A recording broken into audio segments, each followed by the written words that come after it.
Tell us why we should wait for Shazam to a home. Well, well, well, I mean, can you hear that? Can you hear that in the background? That's DC's gravestone currently being carved with the words "Here lies Shazam." Yeah, with words seeping in for a horrendously low global opening weekend. It seems to be a bit of a disaster, this new Shazam movie. But I went on Friday.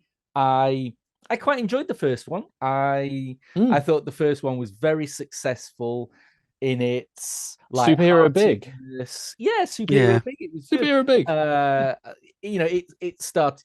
I mean, I'm a huge fan of Zachary Levi. Anyway, I think he's got one of those winning personalities for me. He was fantastic Uh, in Chuck. yes.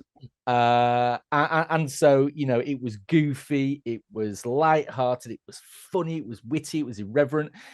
In fact, the wheels only fell off in the final act of the first film when they turned it into a generic CG drowned superhero movie. It lost Yep. all its character, all its personality. Well, sadly, that seems to be the model that they followed for this one. Far less of the family, far less of the heart, far more of the ridiculous CG in a narrative. Oh, I mean, I think I wrote in the review, you're coming into the final act. You've got a monstrous tree with roots that are destroying a baseball stadium. You've got pods birthing mythical monsters left, right, and center. You've got a quarter of a mile wide dragon overhead circling, and you just sat there going, "God, I'm so bored. I've seen this so many times. Can't we go back to the cutesy little girl talking about amusing unicorns starring in an advert for Skittles, because that was funny, and I think that's Shazam's problem in a nutshell. Don't get me wrong, it's still got some of that heart, it's still got some of that character. Zachary Levi is still real good value. They tried to do a little bit more with the kids in this. They tried to bring the kids more and more into it. There's some nice little touches. One of the kids has already aged out of the foster care system. Billy Batson himself is approaching that, so there's some angst there. There's some one of the kids is questioning their sexuality. There are attempts to bring some of the more typical family dynamic stuff to the fore here, but the problem is you've got this massive Greek mythology driven plotline that just shoves all of that to one side. Honestly, if you cut out all of that plot and just had it as these 5, 6 superheroes causing mayhem in Philadelphia and growing up, it would have been a far better film. And I think that's what the makers of these superhero films need to learn to do, is just trusting your characters. You don't Yeah. need to stuff your films. I mean, God, all the way back to Raimi's Spider-Man 3, everyone was saying, Yeah. there's rather a lot in here. You're losing some of the good stuff They're there. just terrified of not. Oh, I mean, it's become such a money-making conveyor belt. They're terrified of doing like the burger without the bun.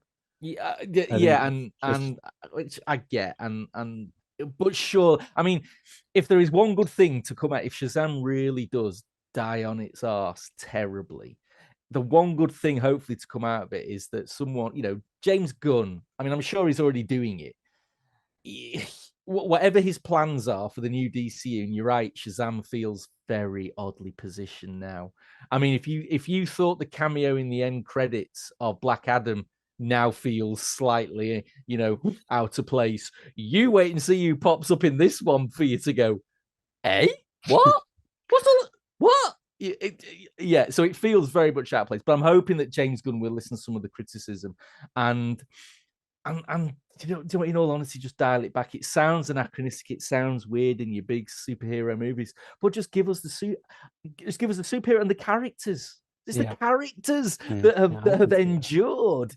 Just yeah, give us the characters, and what they're not doing is that they're stuffing it. They're stuffing these films too full of unnecessary crap, and it is losing the characters. And I really hope that that is what starts to come back to the fore.